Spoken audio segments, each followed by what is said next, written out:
반갑습니다. 저는 청년부 섬기는 금교준 목사입니다. 오늘 함께 나눌 말씀의 제목은 자족의 비밀, 자족의 비밀이라는 제목으로 함께 말씀 나누겠습니다. 식당에 가보면요, 가끔씩 성경 구절이 이렇게 앞에 걸려 있는 그런 식당들이 간혹가다 있습니다. 거기에 보면 그 구절에는 예수 믿는 가게 사장님의 꿈이 적혀 있죠. 예전에 제일 많이 적혀 있던 거는 여러분도 잘 아실 겁니다. 욥기의 말씀입니다. 내 시작은 심히 미약하였으나 내 끝은 심히 장대하리라. 너무 좋은 말씀이죠. 듣기만 해도 기분 좋은 말씀입니다. 그런데요, 이 구절이 욥의 친구들이 욥을 조롱하는 내용이었다라는 것을 많은 목사님들이 설교하기 시작하면서 요즘에는 예전만큼은 많이 걸지 않습니다. 그것보다 요즘은요, 빌립보서 4장 13절, 오늘 본문의 말씀을 더 많이 걸어놓는 것 같아요. 내게 능력 주시는 자 안에서 내가 모든 것을 할 수 있느니라. 아멘이죠. 저는 이 말씀을 그 김밥천국에서 한번 봤었는데 굉장히 가게와 잘 어울리는 구절이라는 생각을 했습니다. 김밥천국은 정말 모든 걸 다 할 수 있죠.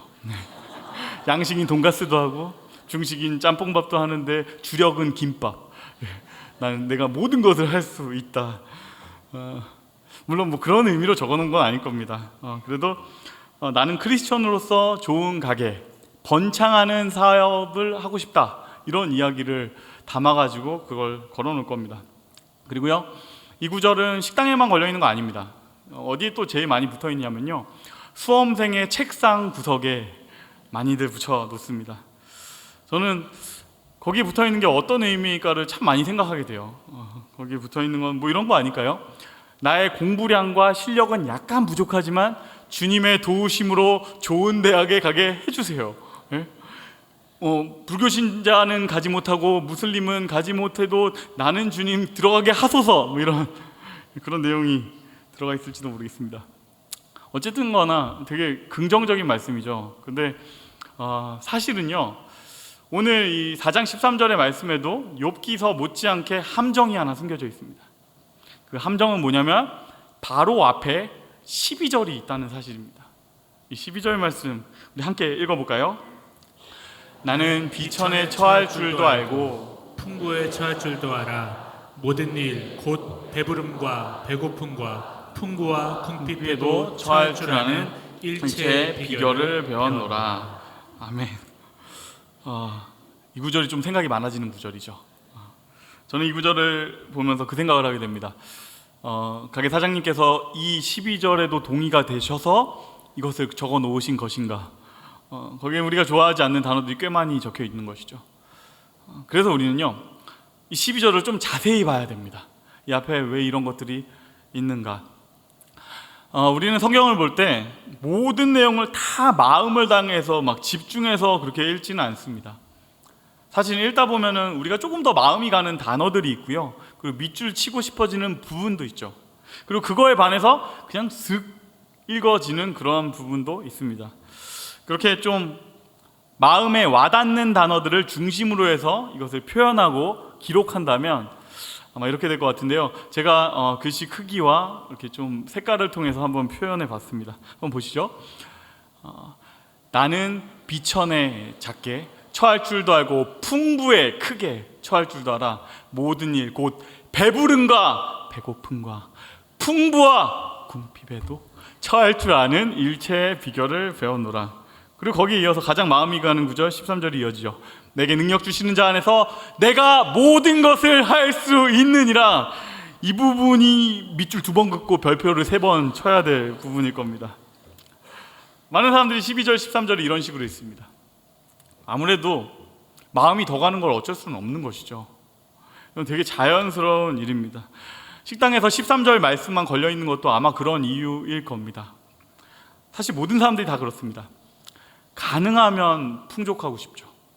가능하면 풍요롭고 싶지, 누구도 궁핍하고 있기를 원치 않고 누구도 가난해지기를 원치는 않습니다. 당연하죠. 누구나 그렇습니다. 그런데요, 문제는 오늘 본문에서 사도 바울은 전혀 다르게 말합니다. 나는 배부름과 배고픔과 풍부와 비천함 어떤 것에서도 자족할 수 있는 비결을 배웠다. 나는 그 어떤 상황 가운데서도 만족한다 라는 이야기를 하고 있죠. 여러분, 그게 어떻게 가능합니까?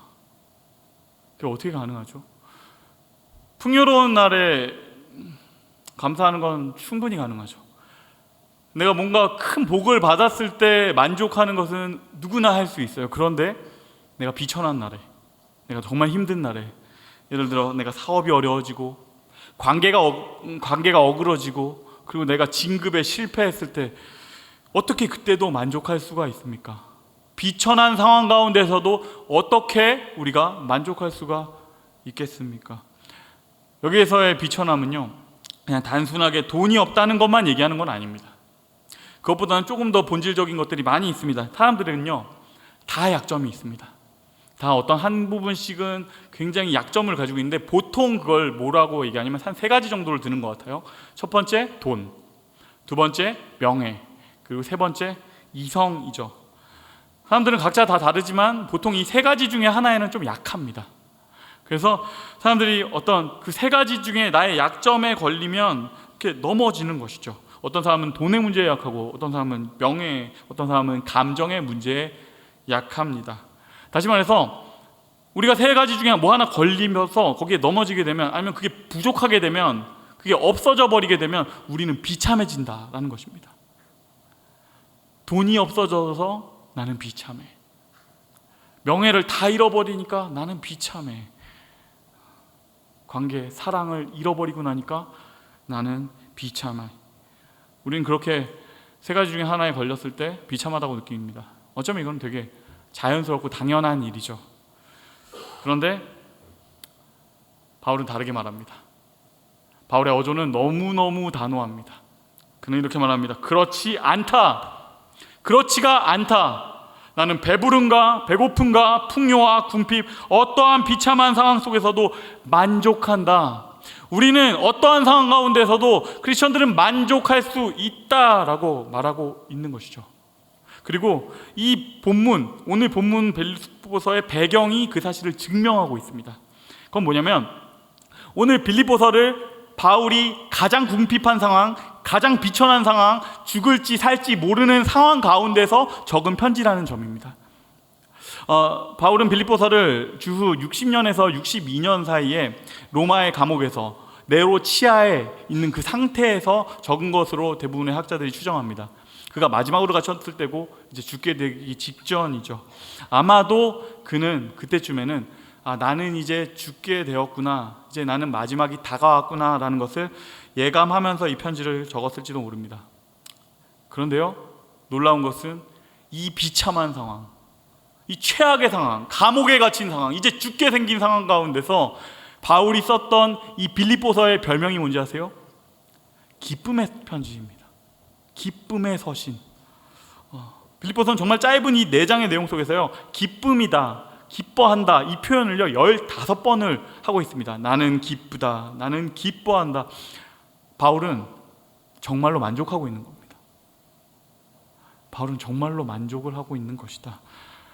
그래서 우리는 그 비밀이 너무 알고 싶습니다. 어떻게 비천한 상황 가운데서 우리는 만족할 수가 있는가? 비참한 상황에서 어떻게 우리는 만족할 수가 있지? 이 만족이라는 주제에 대해서 성경은 많은 이야기들을 이미 하고 있습니다. 특별히 우리가 좀 주목하려고 하는 구절은요, 구약에 있는 구절 중에 만족에 대해서 가장 잘 알려진 구절, 그리고 어쩌면 우리가 모두 다 이미 외우고 있을지 모르는 구절입니다. 그것은 시편 23편인데요 우리 함께 1절 말씀 크게 읽겠습니다. 시작. 여호와는 나의 목자시니 내게 부족함이 없으리로다. 아멘. 여호와는 나의 목자시니 나는 만족합니다. 다윗이 이렇게 표현하고 있는 것이죠. 나는 여호와가 나의 목자셔서 나는 만족합니다. 그런데 여기서 성도님들 가슴에 손을 대고 한번 스스로에게 물어봐야 돼요. 여호와는 나의 목자시니 정말 부족함이 없습니까? 여호와는 나의 목자셔서 정말 만족합니까? 이것은 좀 대답하기 어려운 문제죠. 그렇지만 다윗은 너무너무 단호하게 말합니다. 여호와는 나의 목자시니 나는 만족합니다. 빌립보서 4장의 바울도 동일하게 말합니다. 나는 어떤 상황 속에서도 만족합니다. 궁핍한 상황, 풍부한 상황, 어떤 것도 상관없이 나는 만족합니다.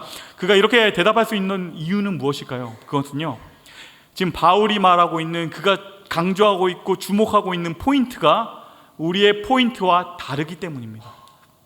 여러분, 아까 제가 조금 색깔로 크기로 구분해서 했던 포인트를 혹시 기억하시나요? 우리가 아까 강조한 부분을 기억하면서 우리가 바울의 포인트를 한번 봤으면 좋겠는데요, 이 빌립보서 전체를 통과하는 바울의 포인트를 표현한다면 아마 오늘 본문은 이렇게 표현될 겁니다. 여기서 하이라이트된 부분만 저하고 여러분 함께 크게 읽어볼까요? 시작. 내게 능력 주시는 자 안에서 내가 모든 것을 할 수 있느니라. 아멘. 바울의 포인트는 정확히 여기 있습니다. 내게 능력 주시는 자 안에서 있다. 이것이 빌립보서 전체를 관통하는 바울의 포인트이기도 합니다. 귀하신 하나님의 아들 예수, 그 귀하신 분이 얼마나 아름답고 위대하고 놀라운 분인가에 대한 찬양이요, 빌립보서 전체에 적혀 있어요.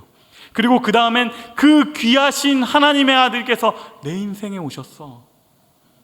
그가 내 인생에 찾아오셨어. 그러니 나는 주 안에 있다. 나는 만족한다. 나는 모든 것을 할 수 있다. 그 예수님께서 찾아오신 것에 비교하면 다른 것들은 다 작은 것이다. 이것이 가장 크다. 나는 만족한다. 이렇게 얘기하는 것이죠. 이것은 다윗의 포인트와도 동일합니다. 여호와가 나의 목자시니 내게 부족함이 없다. 나는 만족한다. 그래서 결국에는 오늘 설교의 자족의 비밀, 이것은 여기에 담겨 있습니다. 주님께서 내 안에 오셔서 내 안에 찾아오셨다라는 사실과, 그리고 그분이 오셔서 내게 주시는 것, 그것을 오늘 한번 본문의 3가지로 정리를 해봤는데요, 주님께서 우리에게 찾아오셔서 주시는 것 3가지, 이것은 이미 우리가 너무 잘 알고 있는 것들입니다. 이미 많이 들었던 것들입니다. 그런데 하나 중요한 것은 결코 세상이 줄 수 없는 것들입니다. 오로지 주님만 주실 수 있는 것. 그 비밀은 첫 번째 자족의 비밀은 믿음입니다. 그가 나의 목자가 되신다. 그가 나의 아버지가 되신다. 그러니 나는 안전하다. 이 믿음입니다. 여러분, 우리가 궁핍함을 두려워하는 까닭은 뭘까요? 그것은 아마도 나의 미래가 안전하지 못하다고 여겨지기 때문일 겁니다.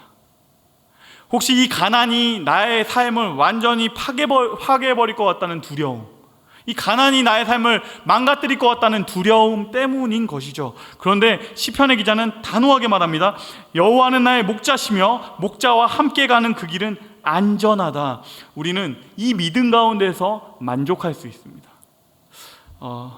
이렇게 설명드리면 조금 약간 멀게 느껴지는데, 이걸 좀 더 쉽게 설명할 수 있는 예화가 내 주변에 뭐가 있지라고 고민하는 순간 가장 가까이에서 저는 금방 찾게 되었어요. 그거는 저희 2 딸입니다. 저는 아직 아기인 2명 딸을 키우는 아빠고요. 첫째는 하연이고 둘째는 소연인데, 첫째는 5살이고 둘째는 3살이에요. 한참 아기인 나이죠.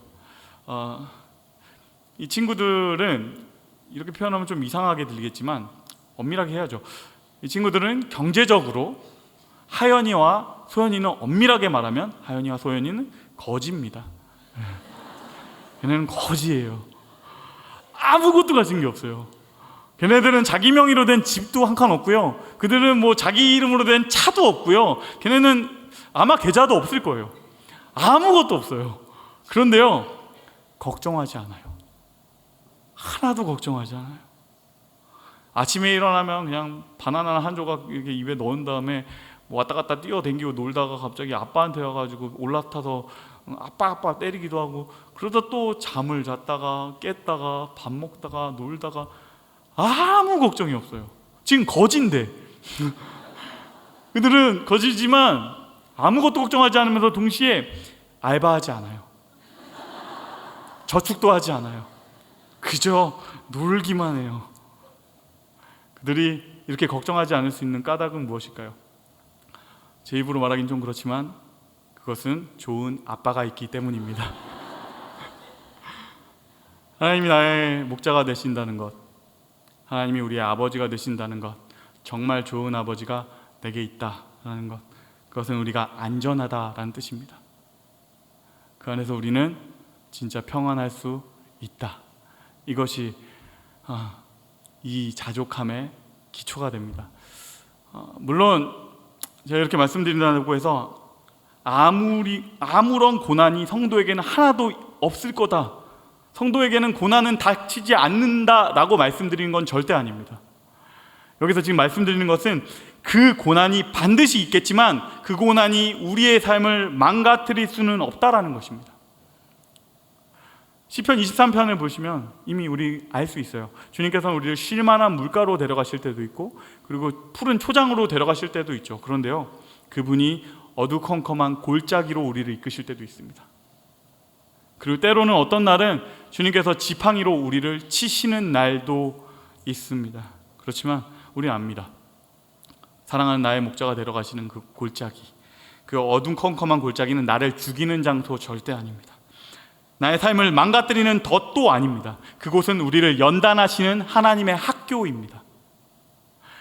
때로는 하나님이 우리를 치시는 지팡이가 있을 때가 있죠. 그런데 그것은 우리를 박살내버리려는 고통이 아닙니다. 그 지팡이는 우리를 향한 사인이에요. 너 지금 위험한 곳으로 가고 있어. 너 지금 잘못된 길로 가고 있어. 그곳은 길이 아니야. 정말 위험한 수렁에서 우리를 건져내시는 하나님의 안전벨트라는 것이죠. 그러니 주님과 동행하는 성도, 목자와 함께하는 성도는 고난 속에서도 궁핍함 속에서도 안전합니다. 그가 나의 목자시니 나는 안전하다. 그가 나의 목자가 되셨다. 이 믿음이 완전한 만족의 출발점이 됩니다. 이 믿음 가운데 거하시는 저와 여러분이 되시기를 축원합니다.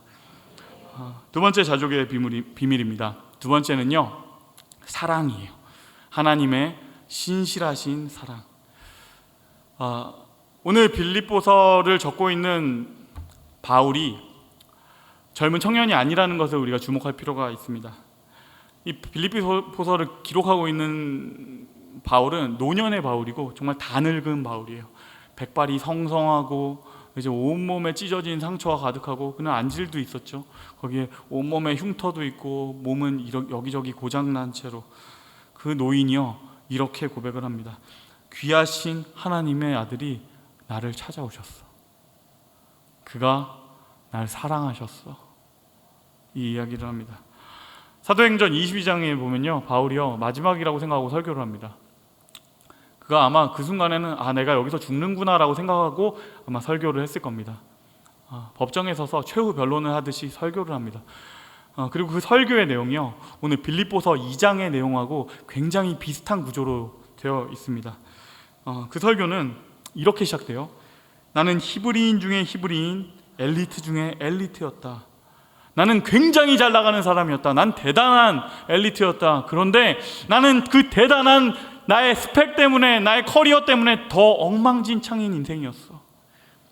나는 최악의 인생이었어. 나는 살인자의 인생을 살고 있었어. 그런데 어느 날 그 인생에 주님이 찾아오셨어. 어느 날 강한 빛이 내리는 그 오후에 주님이 나를 불러주셨어. 예수님이 나를 찾아오셨어. 바울이 이제 곧 죽겠다고 생각되는 그 순간에 그 위대한 신학자가, 그 위대한 목회자가, 그 위대한 선교사가 마지막으로 하는 얘기가 대단한 무슨 신학적인 설교도 아니고 그리고 무슨 어떤 내 목숨을 구하기 위한 변론도 아니고 그저 예수님을 처음 만난 날, 그날에 대한 이야기를 하고 있는 것입니다. 그분이 내 인생에 찾아오셨어. 나를 사랑해 주셨어. 그리고 그 사랑이 내 평생을 따라왔고 그분이 날 포기하지 않으셨어. 그분이 날 사랑하셨다. 바울은 에베소서에서 그 사랑에 대해서 더 깊게 설명합니다. 그 사랑은 흔들리지 않는 사랑이며 조건에 무관한 사랑이며 변하지 않는 사랑이다. 그 사랑이 내 인생에 찾아왔고 궁핍할 때에도 풍요로울 때에도 그 어떠한 순간에도 날 찾아오신 그분의 사랑이 날 떠나지 않으셨다. 이 이야기를 합니다. 제가 좋아하는 인도자, 찬양 인도자 중에 강명식이란 분이 계세요. 지금은 이제 교수님이 되셨죠. 찬양 인도자 강명식 교수님의 간증을 한번 들은 적이 있었는데요. 이분이 이제 어노인팅이라는 찬양팀에 인도를 하신 걸로도 유명하고 CCM을 진짜 유명한 것도 많이 작곡하셨고 찬양 사역 너무너무 잘하신 분이에요. 되게 유명하신 분인데 한 번은 이분이 큰 병에 걸린 적이 있었답니다. 무슨 병인지까지 말씀 안 하셨는데 우리는 그날 딱 보고서 이분이 진짜 크게 걸리셨구나를 알겠더라고요. 왜냐면 이분이 그렇게 많은 곳을 다니면서 사역을 하시던 분인데 꽤 거의 1년 넘게를 아무것도 안 다니셨던 걸 우리가 알고 있었어요. 그리고 돌아오신 그분이 20kg 넘게 빠져 있는 거예요. 그분이 얘기했어요. 내가 몸이 여기저기가 다 아프고 병원 시세를 계속 지게 됐습니다. 그러면서 내 마음에 한 가지 생각이 들었는데 저는 그게 하나님이 주신 생각이라고 믿습니다. 이 생각이에요. 만일 오늘까지 내가 살아온 거 다 정리하고 내일 주님 앞에 선다면 뭐가 제일 중요할까? 오늘까지 내 삶 다 정리하고 내일은 주님 앞에 서야 한다면 나한테 내가 뭐가 제일 중요할까? 이 생각을 하니까 지금까지 중요하게 생각했던 거 하나도 중요하지 않더래요. 어떻게 더 좋은 음악 만들까? 어떻게 더 좋은 사역할까? 별로 중요하지 않고요. 지금까지 나를 괴롭히고 있던 경제적 문제들 아무 상관이 없어요. 그저 하나 남는 것은 주님과 나의 관계. 내가 어떤 상황에 있건 변함없이 그분이 날 사랑하셨고 그리고 나는 그분의 사랑받는 자녀다. 이 관계에 하나 남더래요. 그리고 생각했습니다. 이걸로 충분하다. 이걸로 충분하구나. 여러분, 그분의 사랑이 흔들리지 않습니다. 이 사랑이 온전한 사랑, 이 사랑이 만족에 향해 가는 우리의 힘이 됩니다. 이 힘을 붙드는 저와 여러분이 되길 원합니다. 마지막입니다. 세 번째, 마지막 만족의 비밀은 소망입니다. 소망. 우리 삶의 소망과 우리 삶의 목적이 주님 안에 있습니다. 인생을 살면서 사람을 가장 두렵게 하는 한 질문이 있습니다. 살다가 너무너무 힘든 날들이 가끔 오죠.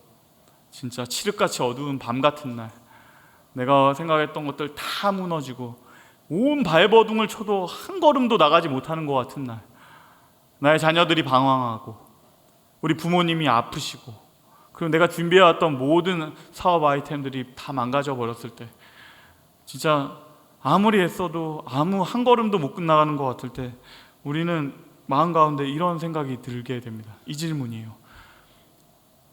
이게 다 무슨 소용이 있지? 이게 다 무슨 의미가 있나? 이 허망한 질문 앞에서 사실 인생은 답을 할 수 없어요. 인간은 이 근본적인 질문에 대한 답이 없습니다. 철학자 하이데거는 말합니다. 인간은 누구나 인생에 그저 던져졌다. 우리 중에 삶을 자기가 선택해갖고 태어난 사람 아무도 없습니다. 그저 던져진 것이죠. 그래서 내가 그냥 던져진 김에, 이렇게 태어난 김에, 어떤 이유로 내가 태어난지 모르는 김에 어차피 살아야 된다면 조금은 풍족하게, 조금은 여유롭게 살고 싶다. 이것이 풍족함을 쫓아가려는 세상 사람들 모두의 마음일 겁니다. 그런데 우리는 알고 있죠. 죽으면 단 하나도 가져갈 수 없어요. 어쩌면 얼마나 이게 허망한 삶입니까? 그런데 주님께서 말씀하십니다. 아니다.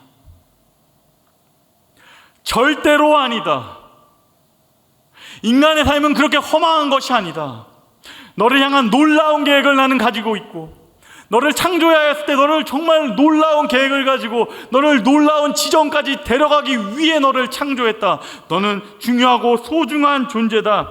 빌립보서는 인간의 삶의 목적이 무엇인지, 그리고 우리가 도달하게 되는, 하나님이 우리를 이끄시는 곳이 어디인지를 분명하게 기록하고 있는데요, 그것은 빌립보서 1장 11절에 기록되어 있습니다. 우리 이 말씀 큰 목소리로 함께 읽겠습니다. 예수 그리스도로 말미암아 의의 열매가 가득하여 하나님의 영광과 찬송이 되기를 원하노라. 아멘. 아멘. 너희는 하나님의 영광과 찬송이 될 것이다. 하나님은 그곳까지 너희를 이끌 것이다. 여러분, 이것이 인간이 도달할 수 있는 가장 위대한 자리입니다. 우리가 도달할 수 있는 가장 위대한 자리는 재벌도 아니고요, 무슨 교수도 아니고요, 대통령이 되는 것도 아니고요. 우리가 도달할 수 있는 가장 위대한 자리는 창조주 하나님의 영광의 찬송이 되는 자리. 하나님은 우리를 거기까지 이끌기를 원하신다는 것입니다. 이 놀라운 소망이 우리 가운데 있을 때 우리의 삶이 헛되지 않아집니다. 그리고 이 소망이 우리를 영원으로 이끕니다. 이 위대한 소망이 우리의 목적지가 됩니다. 세 가지죠. 자족의 비밀. 세 가지는 이렇게 정리할 수 있겠습니다. 첫 번째, 하나님의 목자 되심, 하나님의 아버지 되심, 그 믿음 안에서.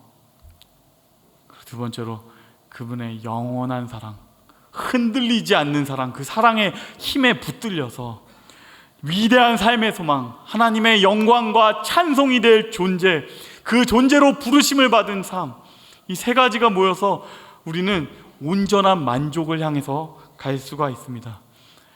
하나님은요, 이미 다 주셨습니다. 우리가 모를 뿐입니다. 지금 제가 말씀드린 것들, 우리가 이미 다 알고 있던 것들 아닙니까? 그러나 우리가 붙잡지 않고 있던 것들 뿐입니다. 그러기에 바울이 이렇게 말합니다. 그의 능력 안에 거하라. 그가 공급하시는 그 힘 가운데 거하라. 믿음의 힘, 사랑의 힘, 소망의 힘, 그 가운데 거하라. 그때 너희는 모든 것을 할 수 있다. 너희는 정말로 만족할 수가 있다. 이 완벽한 만족, 완전한 만족 가운데 거하시는 저와 여러분이 되시기를 주님의 이름으로 축복합니다. 말씀을 맺겠습니다. 한 목사님이요, 시편 23편을 가지고 이제 설교를 하려고 하셨답니다.